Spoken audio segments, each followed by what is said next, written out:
Hello and welcome. आप देख रहे हैं बनो अपना फाइनेंस मिनिस्टर और आज हम एनपीएस की बात कर रहे हैं और मैं आ गई हूँ टाटा पेंशन फंड में और यहाँ पर टाटा पेंशन फंड के सीईओ कुरियन जोस मेरे साथ है इस चर्चा में। स्वागत है आपका।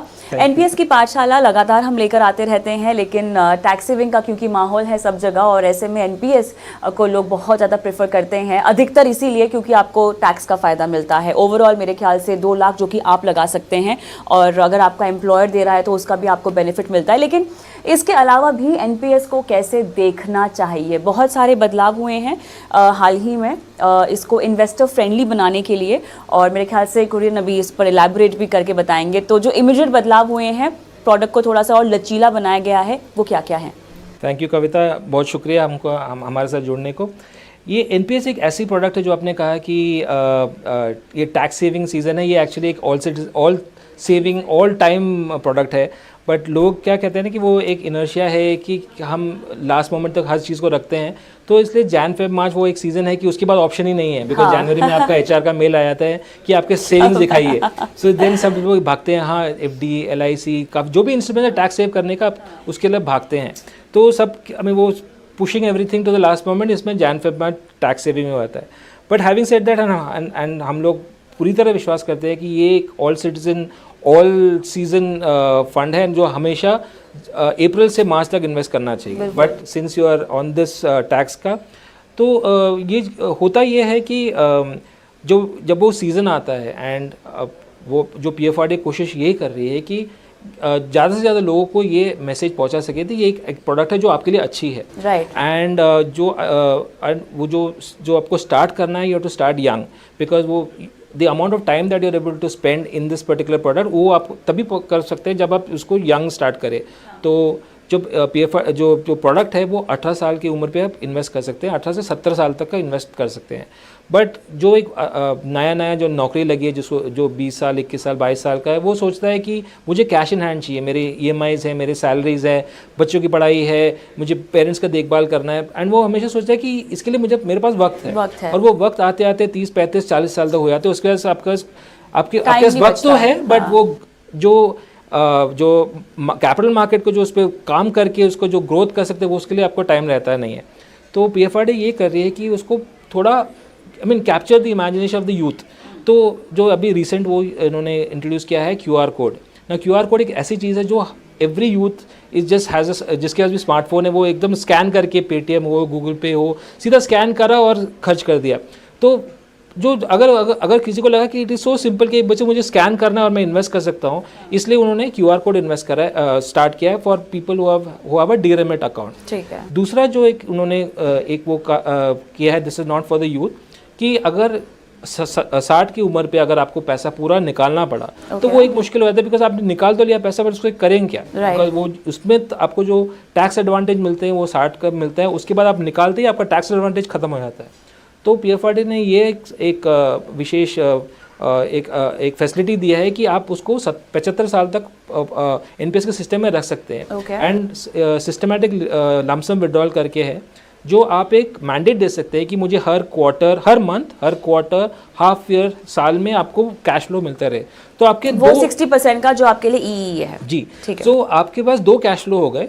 एक आपका ये 60% का कैश फ्लो जो आपका ग्रो होता रहेगा और जो भी आपको क्वार्टरली चाहिए या मंथली चाहिए या हाफ ईयरली चाहिए वो, और दूसरा आपने जब एन्युटी खरीदा, एन्युटी का पेंशन फ्लो तो आते ही रहेगा। हाँ। तो आपके 2 कैश फ्लोज हैं। तो अगर आपको लगता है कि एन्युटी का अमाउंट एडिक्वेट नहीं है, आप ये एसएलडब्ल्यू से कैश फ्लो भी रख सकते हैं, या आपको लगता है कि मेरे पास दूसरे आई हैव अदर सोर्सेज, मुझे ये इस पैसे की अभी ज़रूरत नहीं है, देन वो सिस्टम में लगा सकते हैं। वो आप जब आपको विड्रॉ करना है तब विड्रॉ कर सकते हैं।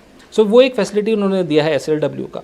सो ये this are 2 facilities that have been recent, जो काफ़ी फ्रॉम अ सब्सक्राइबर पर्सपेक्टिव जो ग्रोथ आया है वो, एंड यूथ का पार्टिसिपेशन आया है वो, I think this have helped. तो यूथ की पार्टिसिपेशन की मैं बात कर रही हूँ, तो जिस तरह से हम देख रहे हैं कि अक्रॉस एसेट क्लासेस यूथ बहुत दिलचस्पी दिखा रहा है, भले ही वो क्रिप्टो में हो, एफएनएमओ हो। हमने देखा कि एसआईपी के आंकड़े भी अब रिकॉर्ड हाइस पर पहुँच चुके हैं। एनपीएस में कितना टर्नआउट है यूथ का? एनपीएस में सब्सक्राइबर ऐसा है कि इसका जो एयूएम है ऑलमोस्ट 11.5 लाख करोड़ का तक का एयूएम आ गया है।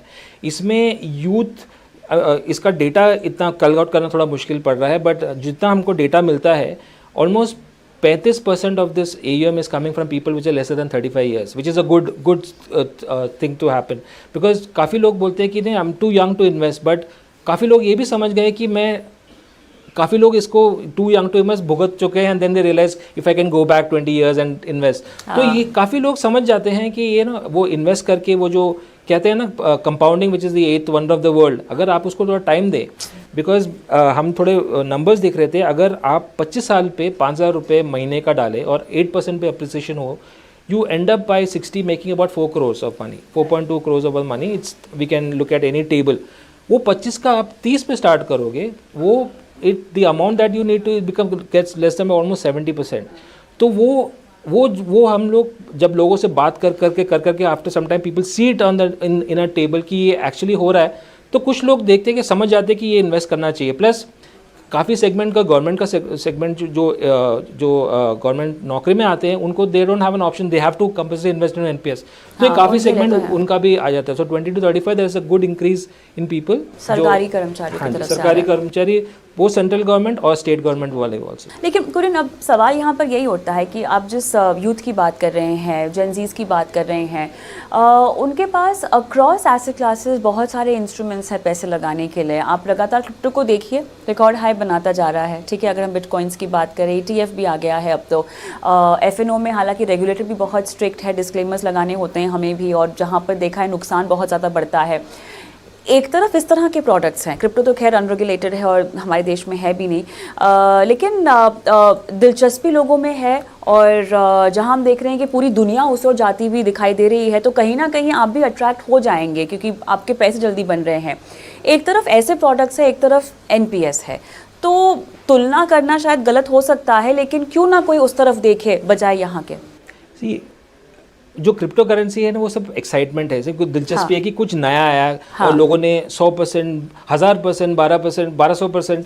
बट प्रॉब्लम ये है कि इस सब का अंडरलाइन क्या है किसी को मालूम नहीं. किसी ने रिटर्न बनाया, ये जैसे मैंने आपको अगर मैं म्यूचुअल फंड का रिटर्न देखूँ, कोविड के 1 साल बाद ऑलमोस्ट इक्विटी फंड्स का रिटर्न ऑलमोस्ट 80-85% था.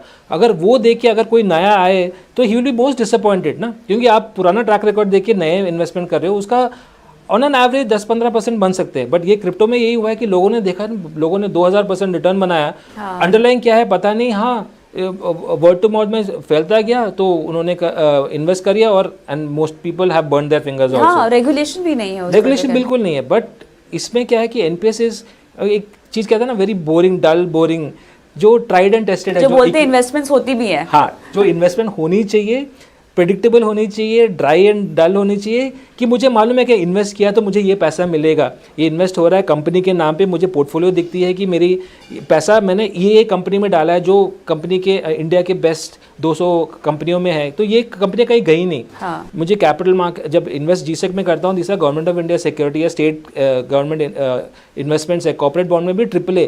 अगर आप जाकर देखेंगे ऑलमोस्ट 85-90% इन्वेस्टमेंट AAA प्रोडक्ट्स में होती है, जो रेटिंग वाली है. तो उसमें आपको अंडरलाइन दिखती हैं, आपको अंडरलाइन GSEC दिखता है, इक्विटी दिखता है, डेट दिखता है, एंड यू सी कि मनी सेफ, बिकॉज फाइनली आप इन्वेस्ट लॉन्ग टर्म के लिए कर रहे हो. लॉन्ग टर्म किसको मालूम है, कल कोई रहे ना रहे, किसी को पता नहीं, but you want to know कि मैंने किसी को पैसा दिया है, टाटा पेंशन फंड को पैसा दिया, ये पैसा रहेगा. हाँ. तो वो अंडरलाइन जब इन्वेस्टमेंट दिख रहा है कि 200 टॉप कंपनी में है, GSEC में है, स्टेट गवर्नमेंट में है, corporate highly rated corporate bond में है, तो ये जो प्रिडिक्टेबिलिटी बन जाती है, तो यही रास्ता है. बट वही है, बहुत कम लोग इसके बारे में बात करते हैं, क्योंकि इसमें तो जो इंसेंटिव है, रेवेन्यू मॉडल कम रहता है.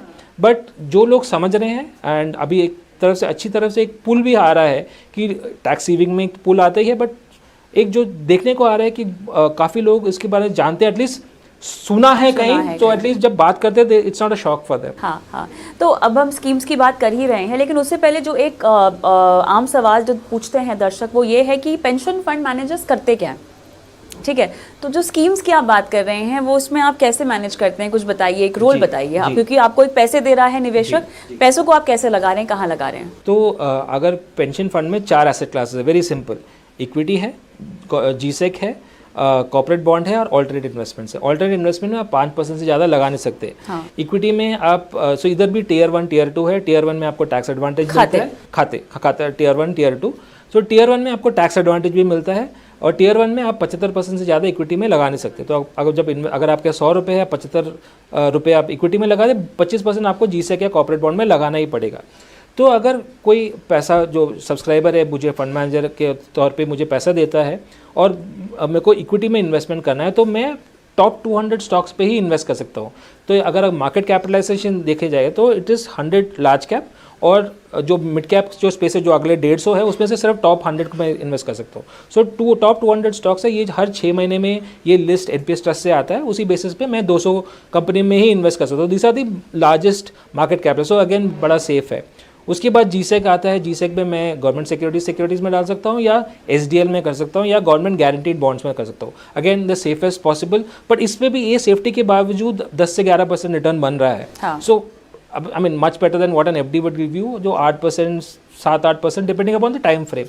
कॉर्पोरेट बॉन्ड अगेन अगर आप रेटिंग देखेंगे तो 85 से 90% ट्रिपल ए रेटिंग है एंड रेटेड डुअल रेटिंग भी, ऐसा नहीं कि एक रेटिंग एजेंसी से डुअल रेटिंग होना चाहिए। तो वो that gives comfort to the subscriber कि ये जहाँ पे इन्वेस्टेड है सेफ पेपर्स में इन्वेस्टेड है। ऑल्टरनेट स्पेस छोटा है, वो बहुत ही 11 लाख करोड़ में सिर्फ बहुत 300-350 ऑल्टरनेट है। वो स्पेस बढ़ रहा है जिसमें रीट्स, इन्वेट्स मेनली ये दोनों कैटेगरी है। इसके अलावा बैंक के लॉन्ग टर्म बॉन्ड्स भी अलाउड है। तो वो कैटेगरी बहुत छोटा है बट स्लोली ये भी बढ़ जाएगा। ओके और स्कीम्स की परफॉर्मेंस कैसी रही है? स्कीम की परफॉर्मेंस बहुत बेहतर रही है। अगर आप 10 साल का एक्सपीरियंस देख, बिकॉज इंडस्ट्री में अगर आप एनपीएस ट्रस्ट के वेबसाइट में जाएंगे तो 1, 3, 5, 7, 10 years this is the returns that are given.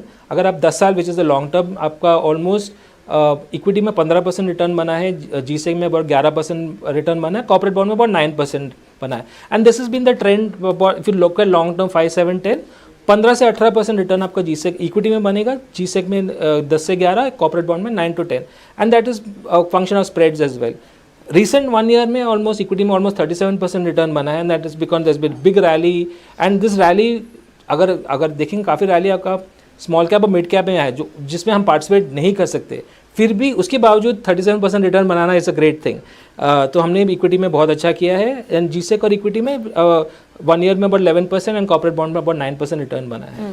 तो जैसे हम एक म्यूचुअल फंड पोर्टफोलियो जब बनाते हैं अपने लिए तो उसको हम रीबैलेंस करने की कोशिश करते हैं, क्या एनपीएस को लेकर रीबैलेंसिंग या रीएलोकेशन किया जा सकता है? कैसे करेंगे? सो इसमें इसका एक एस्पेक्ट ये है कि आप 4 साल में आप एसेट एलोकेशन रीबैलेंस कर सकते हैं। तो अगर आपको लगता है कि इक्विटी बहुत ही ओवररेटेड हुआ है, आप इक्विटी से suppose let's take an example कि आपने इन्वेस्ट किया 75% इक्विटी में, 25% जीसेक में, और आपको लगा इक्विटी मार्केट्स बहुत ओवररेटेड है और जीसेक में रिटर्न बन सकता है क्योंकि अभी हम रेट को नीचे आते हुए देख रहे हैं बिकॉज अभी बॉन्ड इंक्लूजन हुआ है, inflation is under control, we are expecting RBI to cut rates. तो अगर आपको फिक्स्ड इनकम में रिटर्न्स बनेगा और आप एज अ इन्वेस्टर आप सोच रहे कि आप आर मॉडरेट टू कंजर्वेटिव, आप और इक्विटी बहुत ही ओवरहीटेड है, आप इक्विटी को 75 से 25% भी कर सकते हो और फिक्स्ड इनकम को 75% तक बढ़ा सकते हो। सो ये 4 टाइम साल आप कर सकते हो without any tax incentives allowed. So that's a big advantage which other instruments don't give because साल में 4 बार साल बार equity to fixing to equity and you can toggle any time 4 साल without any tax incentives across fund managers, across PFMs. Yes, okay. तो overall अगर हम बात करें तो ये बहुत ही cost effective product, sorry fund managers में साल में एक ही बार चेंज कर सकते हैं, साल में एक बार। हाँ, सो अक्रॉस स्कीम्स आप कर सकते हैं, across asset classes 4 times, across fund managers only once a financial year. Okay, और इसके लिए आपको कोई चार्जेस नहीं लगेंगे? कोई चार्जेस नहीं है। ओके, सो ट्रांजैक्शन कॉस्ट लगता है जो अराउंड 20-30 रुपए टाइप है, इट्स अ वेरी स्मॉल, वही the whole product is designed to become very cheap because ये जो प्रोडक्ट डिज़ाइन हुआ था गवर्नमेंट ऑफ इंडिया के कर्मचारियों के लिए डिज़ाइन किया था, तो उनका आइडिया ये था कि keep it very very very low cost.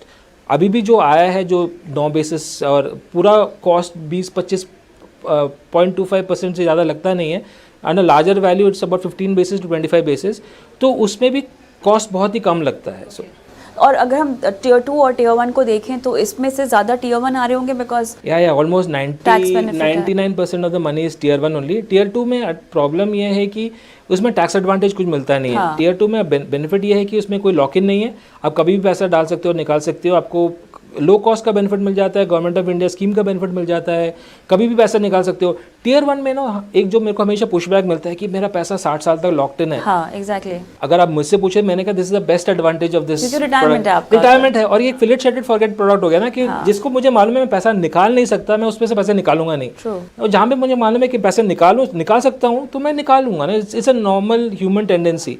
तो I think the best aspect ये है कि इसका 60 साल तक लॉक्ड इन रहता है, क्योंकि जब आपको पैसा चाहिए, जब आपका जो your daily primary job salary रुकती है, तब आपका secondary income kicks in. Okay, क्योंकि हम एनुइटीज़ की भी बात कर रहे हैं यहाँ पर, और एनपीएस को लेकर एक ये भी बात होती है कि डालते वक्त तो टैक्स बेनिफिट मिल जाता है, लेकिन जब निकालते हैं तो केवल 60% पे ही है।